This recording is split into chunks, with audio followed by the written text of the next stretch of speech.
प्रिय आत्मा, आप सभी को जय जीव। गायत्री मंत्र का फवाद। हम आत्मदेव के उस चुनने योग्य सर्वश्रेष्ठ तेज शक्ति का बल का चिंतन, भावना या ध्यान करते हैं जो हम लोगों को निश्चय करने वाली या काम करने वाली बुद्धि को या विचारों को प्रेरित करता है और जिसके आधार पर हम जैसा चाहते हैं वैसा बन जाते हैं।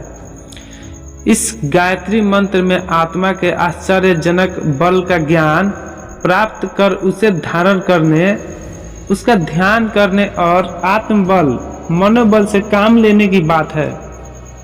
अपने आत्मबल की भावना ही गायत्री मंत्र का जप है।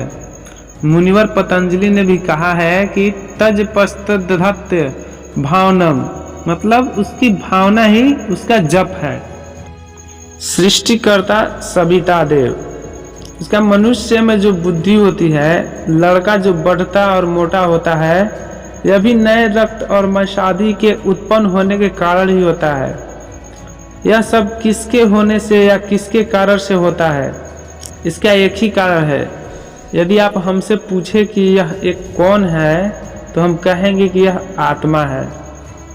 ईश्वर के कारण से रक्त, वीर्य और मशादी की उत्पत्ति नहीं होती है। मजहबी ईश्वर तो सर्वव्यापक होने से मुर्दे में भी है, पर इतने बड़े ईश्वर के होते हुए भी मृतक शरीर में रक्त और मशादी की उत्पत्ति नहीं होती, क्योंकि उसमें उत्पन्न करने वाला या उत्पत्ति का कारण सविता देव रूपी आत्मदेव नहीं रहते। अतः सविता नाम जीव का है या आत्मा का है या ईश्वर का। सोने के एक बड़े खंड की परीक्षा के लिए उस बड़े खंड में से सोने के व्यापारी चाशनी के रूप में एक छोटा सा खंड ले लेता है और परीक्षा करता है। परीक्षा करने पर यह अत्यंत छोटा खंड जैसे सोना ठहरता है, वैसे ही सबको मान लेते हैं। इसी तरह से इस सृष्टि का उत्पन्न करने वाला कौन है, इसकी परीक्षा लेने के लिए इस सृष्टि की किसी एक वस्तु को ले लीजिए और उसके जीवन मरण तथा उत्पत्ति विनाश पर विचार कीजिए। उदाहरण के लिए गेहूं को ले लीजिए। जैसे गेहूं से गेहूं का पौधा उत्पन्न होता है और गेहूं के पौधे से गेहूं का बीज उत्पन्न होता है, उसी बीज से वृक्ष और वृक्ष से बीज होता है। यही उत्पत्ति का देखा जा रहा है। पर सोचिए तो, क्या एक निर्जीव और मुर्दा बीज वृक्ष उत्पन्न कर सकता है? उत्तर में यही मिलेगा आपको, कभी नहीं। इस तरह से क्या एक सूखा मुर्दा और निर्जीव वृक्ष बीज को उत्पन्न कर सकता है? कभी नहीं।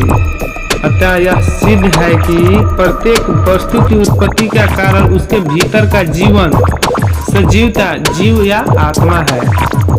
वृक्ष बीज वृक्ष का सूक्ष्म रूप है। स्थूल से सूक्ष्म और सूक्ष्म से स्थूल होता है। वृक्ष से सूक्ष्म बीज और सूक्ष्म बीज से स्थूल वृक्ष हुआ करता है। यही नियम है। सृष्टि के बाद प्रलय में सृष्टि या इसी सृष्टि के बीच से सृष्टि की उत्पत्ति होती है।